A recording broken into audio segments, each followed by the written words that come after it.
தங்கச்சி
அதுல பாருங்க வந்த சுவாமிக்கு வரவேற்புல கொடுத்தீங்களா?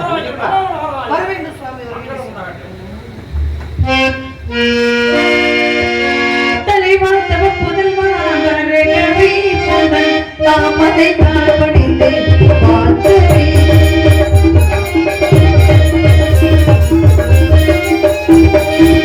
தலைவா தவ புதல்வா வரகவி புதல் தாமதை காண்படிந்து பார்த்தே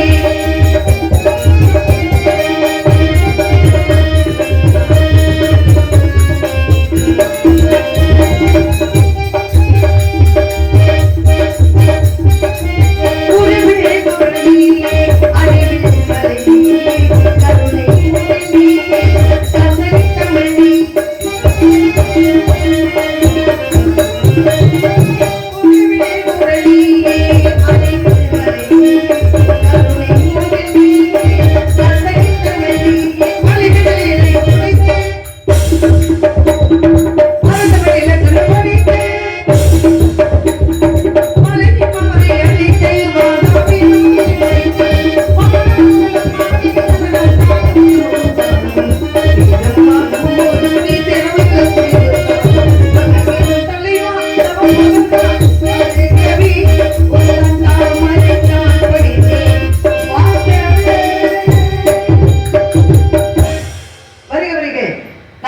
மகரிஷி வருக, கலைவாணி உத்திரேவி வருக, பிரம்ம மகரிஷி வருக.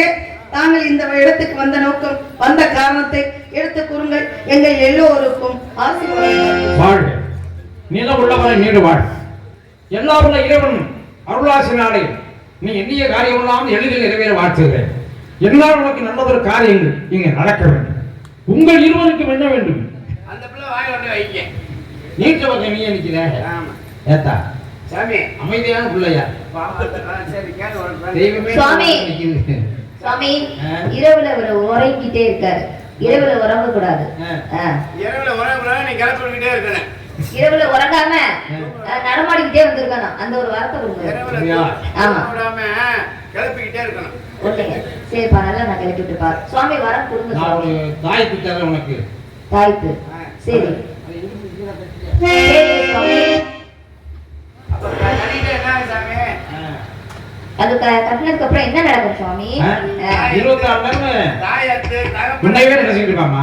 அப்படியா? தாயத்து பிள்ளையத்து பொண்டாட்டியத்து குடும்பமே அத்து அப்படிங்கிறான். நாமளே விஷம் போட்டு தக்க. சரி நல்லா போயிட்டு வாங்க. ஆசீர்வாதம் வாங்க.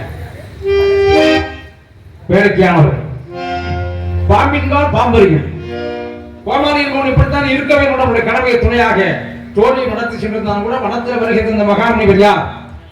நாரதர் வருகை தந்தார் என்ற செய்தி உன் செவியில் விழுந்த உடனேயே ஓடோடி வந்து அற்புதமாக நம்பியார் பேத்திய மாதிரி முறைஞ்சிட்டு நிற்கிறார். அற்புதமான வரவேற்பு, அடக்கமான ஒரு பொண்ணுமானி. ரொம்ப சந்தோஷம். என்ன ஒரு ஞானமான பாடல். தலைவா தலை புழுகா உங்களுக்கு காது கேட்கலையா? தவ புழுவாவா? எப்படி இருக்குது உங்களுக்கு? தவ புதல்வா வருகவே. அதாவது அலைகடல் ஏழையும் குடித்து அருந்தமிழ் இலக்கணம் படித்து அந்த விவரம் அந்த விளக்கமெல்லாம் நீங்க சொல்ல தேவையில்லை. தலைவன் என்றால் கேளுங்க. தலைவன் என்றால் யாரு? மும்மூர்த்திகளை சிறந்தவன் சிவபெருமானாக இருந்தால் படைத்தல் முதல்ல வேலை பார்க்கறது யாரு அப்படின்னா பிரம்மன். பிரம்மர் யாரு அப்படின்னா உங்களுடைய தந்தை. அந்த தலைவா அவருடைய தவ புதல்வா வருகவே. அதோட முடிச்சுட்டு இல்ல நான் தப்பா நீங்க சொல்றீங்க, நான் சொல்லல. அங்கேயே உங்களை மேல வச்சு பார்த்துட்டேன். நீங்க கீழே போகாதீங்க. இல்லங்க உங்களை தலைவனுடைய புதல்வனையே வருகைன்னு கொடுத்துட்டேன் மரியாதை. இதுக்கு மேல நீங்க என்ன கண்டுபிடிப்பு? ஞானமான வார்த்தை, நியாயமான வார்த்தை. அப்புறம் என்ன? சில வரிகளை ஆராய்ச்சி செய்யும் பொழுது ஒன்னும் செய்ய வேண்டாம்னு சொல்லிட்டேன்ல. சரி நான் ஒதுக்கி வச்சுட்டேன். இப்ப மோப்பக்குடைய மனுஷம் முகந்திருந்து நோக்கக்குடைய விருது என்பார். அனிச்ச மலரை முகர்ந்து பார்க்கும் பொழுதே வாடிவிடுமா. அதே போல தொட்டா சினிங்கிற தாவரத்தை தொடும் பொழுதே சுணங்கி போயிடுமா. அப்படிலாம் இல்லாம வீட்டுக்கோ நாட்டுக்கோ காட்டுக்கோ இருந்த விருந்தாளியை இப்படித்தான் சிரித்த முகமாக சீதேவியாக நின்று மனிதனாக இருந்தாலும் சரி மகா முனிவனாக இருந்தாலும் சரி அவர்களை இன்முகத்தோடு வரவேற்க வேண்டும் என்ற தமிழ் பண்பாடு மாறாமல் அற்புதமான வரவேற்பு தந்தாய். ஆகினாலே அழகா சொல்வார்கள், ஒப்புடன் முகம் மலர்ந்து உபசரித்து உண்மை பேசி உப்பில்லா கோலிட்டாலும் உண்மையை பதமாகும். உப்பே இல்லாத சாப்பாடு இருந்தாலும், ஏன்னா உப்பில்லாத பெருமாள் உப்புளிய பெருமாள்னு உப்பில்லாத சாப்பாடு அங்கேதான் மகாலட்சுமி போடுறா பெருமாளுக்கு. நம்ம பெருமாள் அங்கேயே இருக்கார். அவரு தூமுனிலும் இருப்பார், துரும்பிலும் இருப்பார். ஏக பரம்பொருள். ஆகவே முப்பழமோடு பாலந்த முகங்கடு திருவாராயின் கப்பிய பசியோடு கடும்பசி ஆகுந்தானே. எவ்வளவுதான் அமுதமான சாப்பாடு இருந்தாலும் மனசுக்குள்ள போறாம வச்சுட்டு வந்துட்டா ஐயா எப்ப போறானோ அப்படின்னு சாப்பிடு அப்படின்னு உதட்டளவிலே சிரிப்பை வரவழைத்துக் கொண்டு அது உபசாரமா கிடையாது, அது வேற சொல்லலாம். ஆகையாலே அப்படிலாம் இல்லாம அகமும் முகமும் மலர எனக்கு வரவேற்பு தந்தாய். ஏன்னா அவர் சமயம் பிருகு மகாமுனிவர் சாந்த குணமூர்த்தி சத்துவ குணமூர்த்தி யார் அப்படின்னு சோதனை செய்வதற்காக கைலங்கிரிக்கு போறார். கைலங்கிரிக்கு போன உடனே இவரை வரவேற்கல. அலட்சியமா அதாவது பரமசிவனும் பார்வதியும் அவர்கள் உரையாடி கொண்டிருந்தார். இந்த முனிவர் வந்தது அவங்க கவனித்தும் கவனிப்பாததை போல அலட்சியப்படுத்தினார்கள். அதே இடத்துல அவருக்கு கோபம் வந்துருச்சு. கைலங்கிரியில என்ன சிவனும் சக்தியும் என்னை பாராமுகமா இருக்கிறார்களே அப்படின்னு அவருக்கு ஆத்திரப்பட்டு உனக்கு உருவ வழிபாடு இல்லாமல் போட்டு போ அப்படி சாபத்தை கொடுத்து வந்துட்டார். அப்புறம் சத்தியோகம் போனார். அங்கே பிரம்மதேவனும் சரஸ்வதியும் அவர்கள் உரையாடி கொண்டிருந்தார்கள். உடனே அந்த முனிவர் வந்ததை கவனிக்கல. உடனே அவர் கோபம் வந்துருச்சு. உனக்கு இந்த பூமியில ஆலய வழிபாடு இல்லாமல் போகட்டும் அப்படின்னு சாபத்தை கொடுத்துட்டு வந்துட்டார். அப்ப வைகுண்டம் வந்தார். அங்கே மகாலட்சுமி விஷ்ணுவுடைய பாதங்களை வருடி அங்கே பாத சேவை செய்து கொண்டிருந்தார். அப்ப முனிவரை பார்த்தும் பார்க்காம ரொம்ப அலட்சியமா இருந்தாங்க. இவர் கோபம் வந்துருச்சு. கையில சிவனும் சக்தின்னு பார்க்கல, பிரம்மாவும் சரஸ்வதி என்ன கவனிக்கல, அழைப்பு கொடுக்கல, வரவேற்கல. அதே சூழ்நிலை இங்கேயுமா என்று ஆத்திரப்பட்டு என்னையவா நீ அலட்சியப்படுத்துகிறாய் என்று மகாவிஷ்ணுடைய மார்பை வச்சு உதைச்ச உடனே திருமாலில் ஸ்ரீதேவி அங்கே வாசம் செய்கிறார். உடனே மகாலட்சுமி கலங்கமடைந்து விஷ்ணுவை விட்டு ஓடி போயிட்டார். அப்ப கோபம் வந்துச்சு. என்ன காரணம்? இந்த உபச்சாரம் வரவேற்பு அப்படிங்கிற ஒரே ஒரு குறைபாடின் காரணமாகத்தான். அதனால இப்ப நான் வந்திருக்கேன்னு சொன்னா நீ என்ன செய்யணும்? ஒரு சமயம் ராமனாகப்பட்டவன் தூதாக அனுப்பினான் ஆஞ்சநேயரை. எங்க? ராவணேஸ்வரனுக்கு புத்தி போட்டுவதற்காக. அதே நேரத்துல கண்ணனே தூதாக சென்றான் துரியோதன கூட்டத்திற்கு அறிவிப்பு கட்டுவதற்காக. அங்கே ஆசனம் கொடுத்து மரியாதை செய்யல. அங்கே ஆஞ்சநேய பெருமானுக்கு ராவணேஸ்வரன் தூதனாக வந்தவனை மதித்து ஆசனம் கொடுத்து அங்கே வரவேற்பு கொடுக்கல. அதே போல சூரபத்மனுக்கு புத்தி கேட்டுவதற்காக முருகப்பெருமான் வீரவாகத்தவனை அனுப்பினார். அங்கே ஆசனம் கொடுத்து. ஏன்னா தூதர்னா இந்த பத்தி இந்திய நாட்டுல எங்க பார்த்தாலும் ஒவ்வொரு நாட்டுக்கு தூதர் இருக்கா பத்தியா? அந்த தூதர்கள்லாம் தன்னுடைய சொந்த அறிவில பேசி யுத்தம் வராத அளவிற்கு ஜெயிக்கக்கூடிய வல்லமை படைத்தவர்கள். அப்ப சூரபத்மனுக்கு ஆசனம் கொடுக்கல. அதே போல நான் இங்க வந்திருக்கேன். கிட்டத்தட்ட ஒரு 1.5 மணி நேரமா நின்று இருக்கேன். ஒரு ஆசனத்தை கொடுத்து எவ்வளவு நாற்காலி சும்மா தான் நடக்கு உட்கார வச்சு பாத பூஜை செய்து சங்கராத முரசு பேரிகள் முழங்க சாத்திர முறைப்படி குதூகலமாக கூத்தாடி எனக்கு வரவேற்பு கொடுத்த அப்படின்னு பார்த்தா தெய்வமே நீ நிக்க வச்சுக்கிட்டு நீ மாதிரி பேசிக்கிட்டு இருக்க. நீ நிப்ப எத்தனை நாளா இருந்தாங்க? ஏன்னா உன் அண்ணன் வச்சு இந்த கம்பு மாட்டாதான் நினைக்கிறேன். ஒரு ஆசனம் கொடுக்க கூடாத? நல்லாரை காண்பது நன்று, நலம் நிற்க நல்லார் சொல் கேட்பது நன்று, நல்லார் குணங்களை உரைப்பது நன்று, அவரோடு சேர்ந்து இணங்கி இருப்பது நன்று அப்படின்னாங்க. உங்களோட சேர்ந்து நான் உட்கார்ந்துட்டு உங்களை ஆசனம் கொடுக்காம நான் நிக்க வைக்கல, உங்களோட சேர்ந்து நான் நிக்கிறேன்ல. அப்ப நல்லவரோடு இணங்கி இருப்பது நன்று அப்படின்றாங்களே. நல்லவரோடு உங்களோடு சேர்ந்து நானும் நின்றுட்டு இருக்கேன்ல. இல்லம்மா கேளுங்க. இல்லம்மா அதெல்லாம் பேச உட்கார்ந்து உனக்கு உங்களுக்கு ஏன் இப்ப பிரச்சனை? பொம்பளை பிள்ளை எவ்வளவு பொறுமையா நின்று நான் கேட்டுக்கிட்டு இருந்தேன். ஆம்பளை பிள்ளை புத்தி அவசர புத்தின்ற மாதிரி பேசுறீங்க. பின்னாடி வரக்கூடிய மழையா மரியாதை என்ன மரியாதை? என்ன புருஷன் இருக்கால? புருஷன் தான். புருஷன் சொல்லுங்க. அப்புறம் நான் பேர சொல்றேன். புருஷன் ஆமான்னு ஒத்துக்கங்க. வீர புருஷன், சுந்தர புருஷன், அழகு புருஷன், அவதார புருஷர்கள் அப்படின்னா ஆண்களை குறிக்கும். புருஷனை ஜெயிக்க வைக்கணும்ன்றத பொண்டாட்டியுடைய நோக்கம். ஒரு ஆணுக்கு பின்னாடி ஒரு வெற்றிக்கு, ஒரு ஆணுடைய வெற்றிக்கு பின்னாடி பெண்கள் கண்டிப்பாக இருக்க முடியும். சம்பாசுரன் யுத்தம் செஞ்சான். அந்த சம்பாசுரன் தசரத மன்னனோட யுத்தம் செய்யறான். யுத்தம் செய்யக்கூடிய நேரத்துல கைகை ஆகப்பட்டவன் என்ன செஞ்சா, இங்க பாருங்க, நீங்க எல்லாம் போனீங்கன்னா ஜெயிக்கவே முடியாது. போர்க்களத்துக்கு போறீங்கல்ல, என்னது நீங்க போட்டிக்கு போனா எதுக்கு போனா என்ன உங்களால ஓட முடியுமா? ஏன் ஓட்டத்தையே பிடிக்க முடியாது. போர்க்களத்துக்கு போறானா கேளுங்க. சொன்ன சும்மா காமெடி பண்ணாதீங்க, கேளுங்க. அப்ப என்ன சரி இருக்கட்டும். ஏன்னா இயல் என்பது பேச்சு, இசை என்பது பாட்டு, கூத்து என்பது நடிப்பு. அப்ப புருஷன் சொல்றா, வாங்க உங்களுக்கு வெற்றி வேணும் அப்படின்னா உங்க கூட நான் வாரேன். அந்த யுத்த களத்துக்கு பெண்கள் வரக்கூடாதுன்னு சொல்றாங்க, ஆனா கண்டிப்பா நான் வாரேன் அப்படின்னு சொல்லி இவன் என்ன பண்ணா, அந்த தேர் சக்கரத்துல ஏறி தன்னுடைய கணவன் தசரத மன்னனோட போறவ யாரு? கைகை ஆகப்பட்டவர். சம்பாசுர யுத்தம் செய்யறாங்க, புரியுறாங்க. அப்ப கரையாணியே கழட்டி விடுறாங்க. யாரு? தசரத மன்னனுடைய அந்த தேர் சக்கரத்துடைய கடையாணியை கழட்டி விட்டாங்க. பார்த்தா பெண் பார்த்து என்ன செஞ்சா, ஆகா நம்ம புருஷன் தோக்க போறாரு அப்படின்னு நினைச்சு தன்னுடைய கட்ட விரல கைய கொடுத்தா. அந்த கட்ட விரல கடையாணி கலண்டு வச்சு வந்தீங்களையா, அந்த துவாரத்துக்குள்ள விட்டா. விட்டதுனால வண்டி ஓடிக்கிட்டு இருந்துச்சு. போர் புரிஞ்சுக்கிட்டு இருந்தாரு. அங்கே தசரத மன்னன் வெற்றி பெற்றாரு. வெற்றி பெற்ற காரணத்தினால நம்ம வெற்றிக்கு பின்னாடி நம்ம மனைவி இருக்காளே, நம்ம மனைவிக்கு என்ன வேணாலும் கேட்டா கொடுக்கலாம். அப்படின்னு சொல்லி அப்பதான் கேட்கிறாரு, உனக்கு என்னமா வேணும் அப்படின்னு. காலம் வரும் கேட்டுக்கிறேன் அப்படின்னு சொன்னா, காலம் வந்துச்சு. காதோர நரச்ச முடி கதை முடிவை காட்டுதல் என்று தசரத மன்னர் கண்ணாடி முன்னாடி பாக்குறாரு. வயசாகி அப்படியே ஓரத்துல நரைமுடி தெரிந்தது. ஆகா, நம்ம பொறுப்பை நம்ம பிள்ளைங்கள்ட்ட கொடுக்க காலம் வந்துருச்சு அப்படின்னு விடிந்தால் தசரத மன்னன் ஸ்ரீ ராமபிரானுக்கு பட்டாபிஷேகத்தை சூட்ட போறாரு. அப்பதான் கைகையுடைய தாய் வீட்டுல இருந்து வந்த கூனி என்று சொல்லக்கூடியவர் அவ சொல்லி கேட்ட காரணத்தினாலே அங்க என்ன நடந்தது, என் பிள்ளை பரத நாட்டை ஆளணும், உங்க பிள்ளை ஸ்ரீ ராமராகப்பட்டவன் வனவாசம் போகணும் அப்படின்னு சொல்லி அங்க வரத்தை கேட்டா மனசு உடைஞ்சாரு. தசரத மன்னன் இறந்தாரு. நல்ல விஷயம், நல்லாரை காண்பது நன்று, நலமிக்க நல்லா சொல் கேட்பது நன்று, அவரோடு இணங்கி இருப்பது நன்று என்று சொன்னேன். ஒப்புடன் முகமலர்ந்து உபசரித்து உண்மை பேசி உப்பில்லா கூலிட்டால் உண்பதே அமிர்தமாகும் அப்படின்னு சொன்னாங்க. நீங்க சோத்த திங்கிறவர இருந்தா உங்களுக்கு சோறு கொடுத்துருப்பேன்.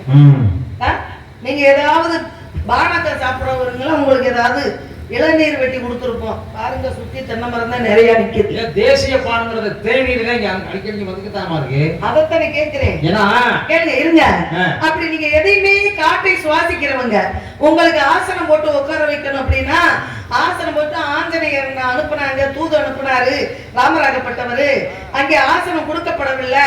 உடனே என்ன பண்ணாரு, நீ என்னடா எனக்கு ஆசனம் கொடுக்கறது, நானே ஆசனமா என்ன அமைச்சுக்கிறேன் அப்படின்னு வாழை நீள வைத்து அங்கே வாழை நீளமாக அப்படி திருமண மாதிரி செய்து ஆசனமாக செஞ்சு அதுல உட்கார்ந்துக்கிட்டு இப்ப கேள்றா பதில் நான் சொல்றேன் அப்படின்னு சொன்னாரு. தூது அனுப்புனாங்க. யார தூது அனுப்புனாங்க, அது ஒரு பக்கம். அதே சமயத்துல ஸ்ரீ கண்ணபிரமான தூது அனுப்புனாங்க. எதுக்கு, 5 ஊரை கொடுனாங்க, முடியாதுன்னாங்க. 5 வீடாவது கொடுறா அப்படின்னாங்க, முடியாதுன்னாங்க. அப்ப ஊசியினுடைய இடம் தர மாட்டேன்னு சொன்ன காரணத்தினாலதான் அங்க பாண்டவர்களுக்கு நின்று ஜெயிக்க வச்சாரு. ஆனா ஜெயிக்காட்டி என்ன கேட்டார் தெரியுங்களா, எல்லாருமே வந்து கேட்கிறாங்க. யாரு, குந்தியாகப்பட்டவ கேட்கிறான், கண்ணனை கேட்கிறாத்த, அண்ணனை எல்லாமே தெரிஞ்ச நீ கண்ணா என் பிள்ளைகளை வந்து தோக்கடிக்கிற மாதிரி எல்லாம் நாடு நகரங்களை இழக்க வச்சுட்டிய, நீ வந்து வாழ்வாயா அப்படின்னு கேட்கிறான். அப்பதான் சொன்னேன், உன் பிள்ளைங்களா இன்னைக்கு துரியோதரை யாரு, துரியோதரை எப்பேற்பட்டவன், தாய் மாமனை மதிக்கக்கூடியவன். எதையாவது விளையாடணும், எதையாவது போட்டி வைக்கணும் அப்படின்னா அவன் போய் விளையாடுறானா, அவன் தாய் மாமே சகுனியை கூப்பிட்டு விளையாட வைக்கிறான்.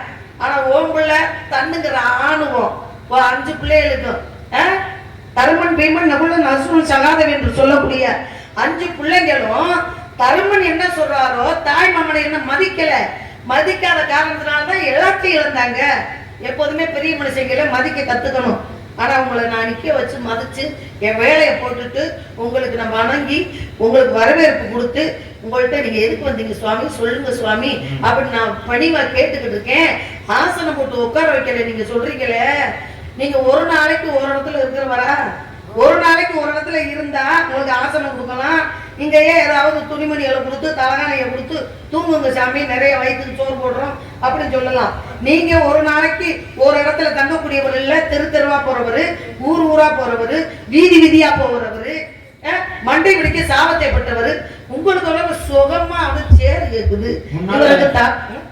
அதாவது குடிமை உள்ள மகாராசி அள்ளி முடிச்சுக்குவான்னு சொல்லுவாங்க. சரி, உன்னால முடியலன்னு சொன்னா அதுக்கு இது பச்சைத்தன்மை எண்ணெய் விட்ட கதையெல்லாம் சொல்லி கதையெல்லாம் என்ன என்னால முடியல.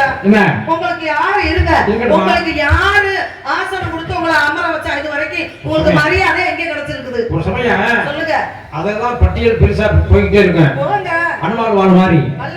ஏன்னா தீங்களை ராவணன் செய்த தீமைதான் ஆங்கொரு நரைதாய் அணுகிட்டான் என பாண்டில் வந்துட்டு படிம கண்ணாடி. ஆகவே கண்ணாடிக்கு முன்னாடி தசரதம் பார்க்கும் பொழுது காதோரம் நிறை, அதாவது காதோர நரைத்த முடி கதை முடிவை காட்டுறது பாடல் இருக்கு.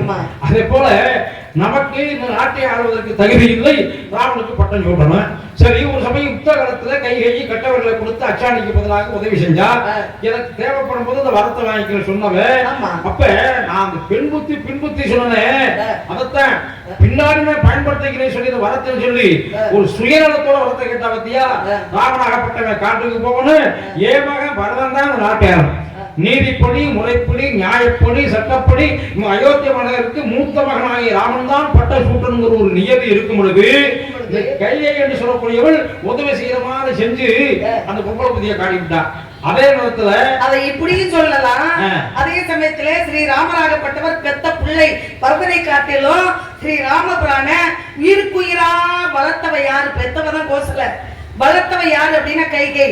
அந்த கைகை ஸ்ரீ ராமபிரான அங்கே பட்டத்தை சுட்டி அங்கே சிம்மாசனத்துல அமர்த்தப்பட்டால் சிம்மாசனம் பட்டு எரிய நம்ம பிள்ளை செத்துறக்கூடாது, இறந்துடக்கூடாது அப்படின்றது நல்ல விஷயத்துக்காக செஞ்சாங்க. ஏன் இந்த வாய் சொல்ல மாட்டேங்குது? உலகத்தில் நடந்த கொடிய யுத்தங்கள் 3 சொல்லுங்க. ராமராவண யுத்தம், மகாபாரத யுத்தம், சூரசம்ஹாரம். 18 நாள், 18 மாதங்கள், 18 வருஷங்கள். மகாபாரதம் உருவாவதற்கு காரணமே நம்ம தான் சுருக்கமாச்சம் இப்பொழுதுமே மண்ணாசையா வந்தது மகாபாரதம், பெண்ணாசை வந்தது ராமாயணம். அது சுருக்கமா வார்த்தை. ஆனா தர்மராகப்பட்டவனுக்கு நான் ஒரு உபதேசம் பண்ணேன். உன்னுடைய பங்காளிகள் பாண்டு புத்திரர்களோ அல்லது உன்னுடைய புத்திரர்களோ திருதராசனுடைய பிள்ளைகளோ யாராக இருந்தாலும் சரி, சூதுக்கு அழைப்பார்கள், பிரச்சனைகள் வரும், எதுவாக இருந்தாலும் மறுக்காமல் ஏற்றுக்கொள் அப்படி உபதேசம் பண்ணேன். ஆகவேதான் துரியோதன சகுனி மூலமா பகடையாட கூப்பிடும் பொழுது அவன் மறுக்காம ஏற்றுக்கிட்டான். அதன் காரணமாக சொந்தங்கள், சொத்துகள், உரிமைகள் அனைத்தும் விழுந்து போகக்கூடிய சூழ்நிலை ஏற்படுது. சொல்லிக்கிட்டே இருக்கலாம். இருந்தாலும் கூட அந்த பாண்டவர்களுக்கு தாய்மாமன் சல்லியங்கிறவன் என்ன செஞ்சான் தெரியுமா? படை பலத்தவன் கூட்டிட்டு வர்றான், சண்டை நடக்க போகுது, நம்ம பாண்டவர்களுக்கு தாய்மாமே, பாண்டவர்களுக்கு நம்ம உதவி செய்யணும் அப்படின்னு உரிமையோட படை பலத்தோட வர்றான். அப்ப இந்த துரியோதனை கேள்விப்பட்டு என்ன செய்யறாருன்னா, அந்த சல்லியங்கிறவள நமக்கவே மாமன் வருவானே அப்படின்னு சில ஆட்கள் அனுப்பி, வீரர்கள் அனுப்பி அவனுடைய துரியோதன அரண்மனைக்கு வர சொல்லிட்டான். துரியோதனுடைய அரண்மனைக்கு வர சொல்லி ஒரு வாரம் உட்கார வச்சு சாப்பாடு போட்டான். அந்த சாப்பாட்டுல திக்குமுக்காடி போய், துரியோதனா என்னப்பா மனசார வயிறார சோறு போட்டேன், உனக்கு என்ன வேணும் அப்படின்னு கேட்கிறான். அப்பதான் அந்த துரியோதன, நீ ஒண்ணும் செய்ய வேண்டாம், யுத்த நேரத்துல குருஷேத்திரத்துல யுத்த காலத்துல நீயும் உடைய படைவளமும் எனக்கு உதவியா இருந்தா போதும் அப்படின்னு வரத்தை வாங்கிட்டான். இது எப்படி கதை எங்க போகுது? அதாவது பாண்டவர்களுக்கு உரிமையா செய்ய வேண்டிய உதவிய இந்த சல்லியங்கிறவன் விருந்து உபச்சாரத்துல, எனக்கு உபச்சாரத்துல விருந்து சில பேர் வச்சாங்கன்னா மருந்து சேர்த்துக்கிட்டு வச்சான்னு வச்சுக்கிட்டு சுத்தமா செய்வேன். விருந்து மருந்து 3 நாளுங்கிற மாதிரி வச்சோன்னே அவன் மயங்கி போய் அவனுக்கு கொடுக்க வேண்டிய உதவியை இவனுக்கு செஞ்சு விட்டான். அப்ப அன்னைக்கு துரியோதனை ஊத்துற கஞ்சிக்காண்டி கட்சி மாறின சல்லிய இன்னைக்கு காசுக்காண்டி கட்சி மாறின மனுஷன். இதுதான் உலக இயல்பு, அரசியல். ஆகையினாலே வாழ்கவே பணமுடன் வாழ்கவே